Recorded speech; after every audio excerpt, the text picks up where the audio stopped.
इस वीडियो में हम लोग सुनीति नमजोशी का लिखा हुआ पोएम द यूनिकॉर्न को समझेंगे, लाइन बाय लाइन इसका एनालिसिस करेंगे। इसका जो डीपली सिंबॉलिक लेयर है उसका हर लेयर को समझने का पूरा पूरा हम लोग प्रयास करेंगे ताकि एक क्रिटिकल एप्रिसिएशन हम लोग को समझ में आए। इसका पीडीएफ आपको मेरे टेलीग्राम चैनल में मिल जाएगा। टेलीग्राम चैनल का लिंक मेरे यूट्यूब चैनल के डिस्क्रिप्शन में दिया हुआ है, वहाँ से आप लोग ज्वाइन कर सकते हैं। आइए वीडियो को शुरुआत करते हैं। सबसे पहले समझ लेते हैं कि यूनिकॉर्न होता क्या है। यूनिकॉर्न एक काल्पनिक जीव है। It's a mythological creature. इसका वास्तविक जीवन में कोई अस्तित्व नहीं है। ये एक घोड़ा है जिसका सिर में एक सींग है। Okay, a horse, a mythical horse with a single horn on it's forehead. ठीक है, इसको कहा जाता है यूनिकॉर्न। अब यूनिकॉर्न रिप्रेजेंट क्या करता है? यूनिकॉर्न किस चीज़ का सिंबल है? यूनिकॉर्न सबसे पहले तो एक फैंटेसी का सिंबल है, बिकॉज इट्स अनरियलिस्टिक। ये एक मिथ का सिंबल है। ठीक है, ये एक परफेक्शन का सिंबल है। ये एक एक्स्ट्रा ऑर्डिनरी सुपर नेचुरलिज्म का सिंबल है। ठीक है, और ये कहीं ना कहीं लव का भी, लव एंड लाइफ का एक आइडियल वर्जन को दर्शाता है। ठीक है, और आप थोड़ा सा इसको अगर स्पिरिचुअल लेवल में लेके चल जाए तो यूनिकॉर्न का साथ कहीं कहीं पे क्राइस्ट का भी रेफरेंस टाना जाता है।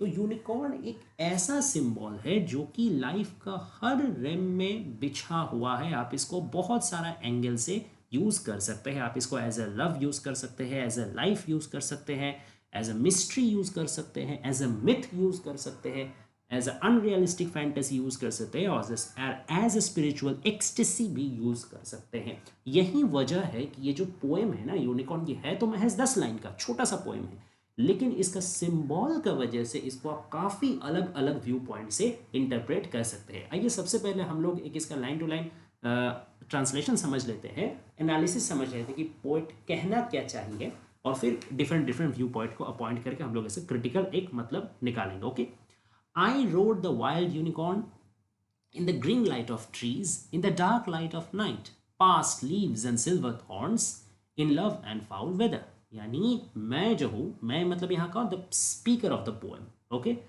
तो मैंने एक वाइल्ड यूनिकॉर्न पे चढ़ा है। Wild unicorn in the sense obviously जो अनटेम्ड हो, जिसको, जो डोमेस्टिक नहीं हो, जिसको कोई पाल के नहीं रखा हो। Okay, which is free, which is unrestrained. ठीक है, तो वैसा एक यूनिकॉर्न पे मैंने काबू पाया है, मैंने चढ़ा है उस पर, और उस पर चढ़ के मैंने क्या क्या चीज़ देखा है?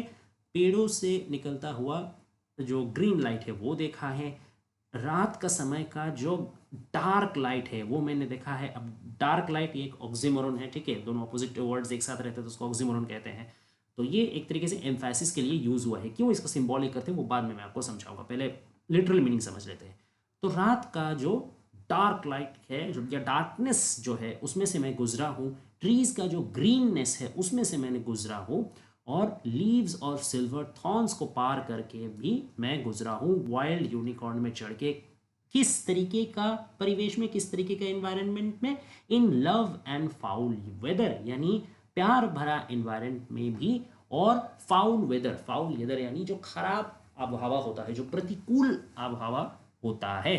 ओके, दैट मीन्स कोई भी आपका जो इम्पेडिमेंट्स है, कोई भी आपका रास्ता में चलने में जो बाधा प्रतिबंधकाएं आ रही हैं, उसको यहाँ पे फाउल वेदर के द्वारा सिंबलाइज किया गया। फिर नेक्स्ट सेक्शन में क्या बताया जा रहा है? Love, will you ride with me. यहाँ पे लव को पर्सोनिफाई किया गया है, उसको एज अ पर्सन ट्रीट किया जा रहा है, और उससे पूछा जा रहा है कि प्यार, क्या तुम भी मेरे साथ चलोगे? तुम भी मेरे साथ यूनिकॉर्न का राइड लोगे? But my love stayed behind, far away behind me. लेकिन मेरा प्यार जो है वो पीछे रह गया, काफ़ी पीछे रह गया मुझसे। And I rode the wild unicorn past love and foul weather. और मैं क्या किया? मैंने वही वाइल्ड यूनिकॉर्न में चढ़ करके आगे निकल गया लव का और फाउल वेदर का। ठीक है, तो ये है लिटरल मीनिंग। अब इसका क्रिटिकल एनालिसिस समझिए, इसका सिंबॉलिक अर्थ समझिए कि किस किस स्तर में, किस किस लेयर में आप इसको इंटरप्रेट कर सकते हैं। सबसे पहले तो आप इसको एक फीमेल स्पीकर के तहत से देख सकते हैं, जो कि प्यार, the idealised version of love and the realistic version of love में कॉन्ट्रास्ट को समझने का कोशिश कर रही है, या कॉन्ट्रास्ट को महसूस कर रही है। ठीक है, जैसे यूनिकॉर्न मैंने पहले ही आपको बताया कि लव का एक आइडियलाइज्ड सिंबल होता है। तो वाइल्ड यूनिकॉर्न और प्यार, ये सब बात है, प्यार वाइल्ड भी होता है। वाइल्ड इन द सेंस प्यार मतलब एकदम नपा तुला तो नहीं होता है ना, वो मेजर्ड नहीं होता, वो हमेशा स्पॉन्टेनियस होता है, फ्री होता है, नेचुरल होता है, ठीक है, पावरफुल होता है, वाइल्ड होता है, उसको कोई रिस्ट्रेन नहीं कर सकता, उसको कोई कंट्रोल नहीं कर सकता, ऐसा इमोशन होता है लव, प्योर लव, ठीक है, स्पॉन्टेनियस लव। तो वैसे ही जो लड़की है उसको स्पॉन्टेनियस प्यार हुआ, तो उसने जो है हर तरीके से, उसने दिन का रोशनी में, उसने रात का तन्हाई में, उसने अपने हर तरीके का फैंटेसी में इस इमोशन को महसूस किया, इस इमोशन का आनंद लिया, इस इमोशन का रोमांच को उसने अपने हर तरीके से, अपने फिजिकली हो, मेंटली हो, इमोशनली हो, एब्जॉर्व किया, और लीव्स और सिल्वर थॉर्न्स को वो पास करके गया। अब थोड़ा सा अगर आप यहाँ पे अपना दिमाग चलाए तो लीव्स और सिल्वर थॉर्न्स का आप एक सेक्सुअल इनुएंडो भी निकाल सकते हैं। लीव्स यहाँ पे फीमेल जेनिटेलिया को रिप्रेजेंट करता है, और सिल्वर थॉर्न्स यहाँ पे मेल ऑर्गन यानी फैलस को रिप्रेजेंट करता है, ठीक है, in love and foul weather. तो ऑब्वियस सा बात है, love and foul weather, love का तो मतलब समझ ही सकते हैं कि प्यार भरा, और फाउल वेदर यानी जितने भी प्रतिबंधकताएं आती है, जितनी भी बाधाएं आता है प्यार को पूरा करने में या कंजम्पशन करने में, उसका यहाँ पे बात किया जा रहा है।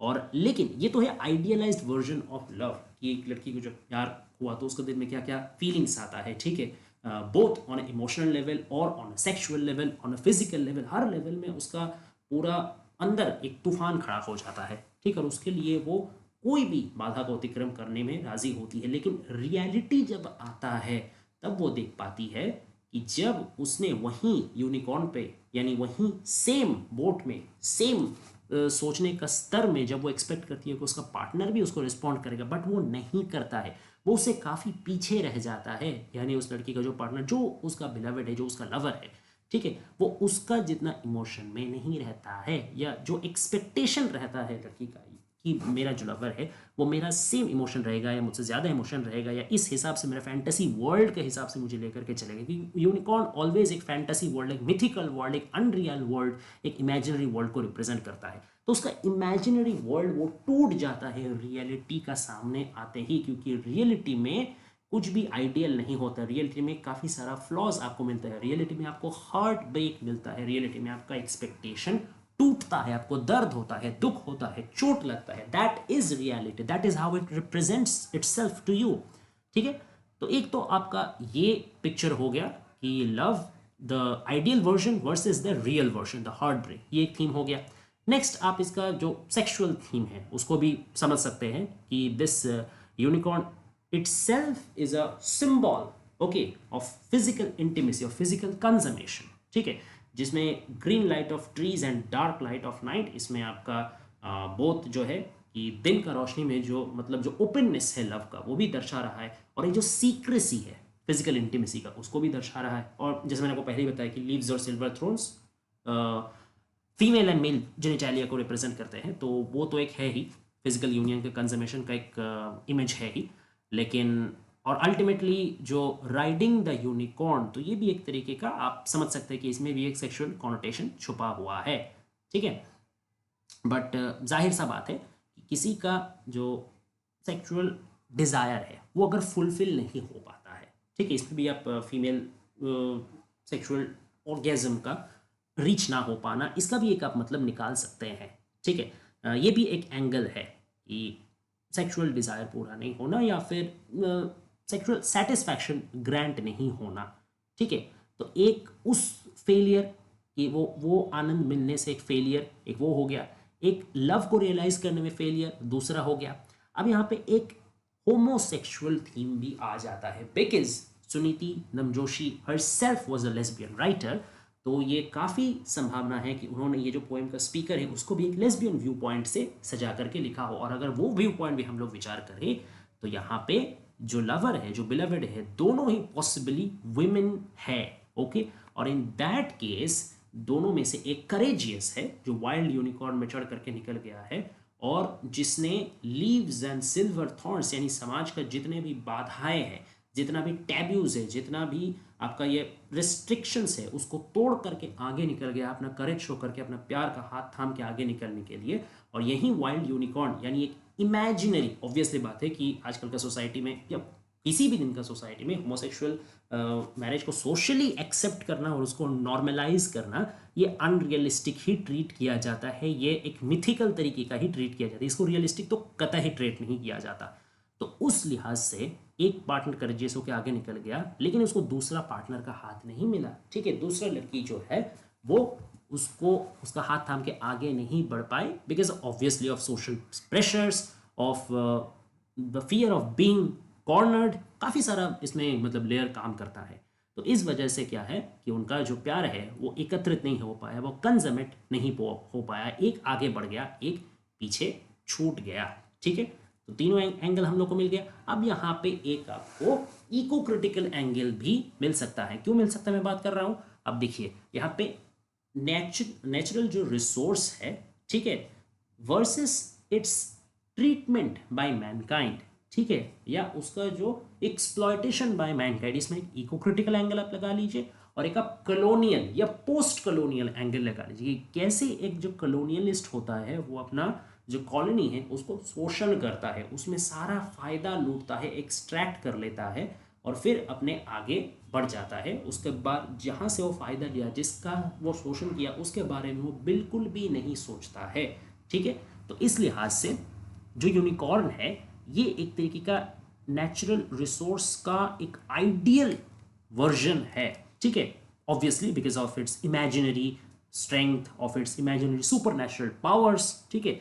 तो ये नेचर को खुद ब खुद रिप्रेजेंट करता है एक एंगल से अगर देखा जाए तो। और इंसान जो है वो क्या कर रहा है, वो ग्रीन लाइट ऑफ ट्रीज को भी उसने विजय प्राप्त कर लिया है, उसने नाइट का डार्क लाइट के ऊपर भी विजय प्राप्त कर लिया है, लीव्स और सिल्वर थॉर्न्स को भी उसने जीत लिया है, और फाउल वेदर में भी वो आगे बढ़ रहा है। यानी जीप जितना भी नेचुरल इम्पेडिमेंट्स था वो सब को इंसान ने एक कॉलोनियलिस्ट माइंडसेट के साथ, टेक्नोलॉजी के साथ विजय प्राप्त कर लिया है। और नेचर को हर तरीके से उसने शोषण कर रहा है, वो एक्सट्रैक्ट कर रहा है, ठीक है।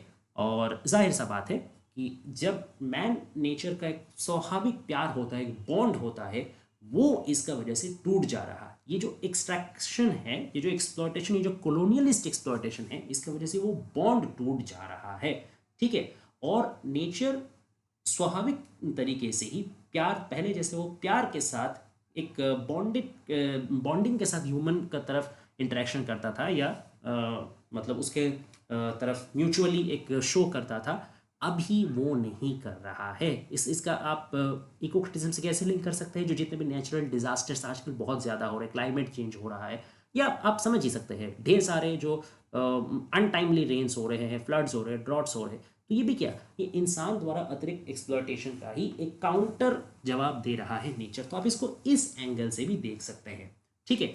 और एक एक चीज़ आप मैं और क्रिटिकल चीज़ में ध्यान दिला दूँ, आप 5 नंबर लाइन देखिए, in love and foul weather, और आप 10 नंबर यानी आखिरी लाइन देखिए, past love and foul weather. दोनों को अगर कंपेयर करें तो आपको समझ में आएगा कि जो स्पीकर है ये इनका एक तरीके से एक फिलोसॉफिकल ट्रांजिशन भी हुआ है। क्यों?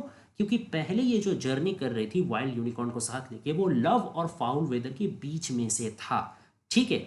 इसका मतलब उस वक्त उन्होंने, उनका चार तरफ जो फेवरेबल कंडीशंस था और जो अनफेवरेबल कंडीशंस था, उसमें से वो संग्राम करके अनफेवरेबल कंडीशन को काटते हुए निकल रही थी, किस आशा से कि मुझे एक मेरा जो फेवर्ड टारगेट है, मेरा जो लव है, वो मुझे मिलेगा, ठीक है, ये एक आशा था। लेकिन जब वो समझी कि जिस टारगेट के लिए वो आगे बढ़ रही थी, वो टारगेट ही उनको छोड़ दिया है, या जिसके लिए वो इतना सब कुछ कर रही थी वही उनसे अस्वीकार कर दिया है, तो एक आइडेंटिटी क्राइसिस आ जाता है, एक एग्जिस्टेंशियल इशू आ जाता है।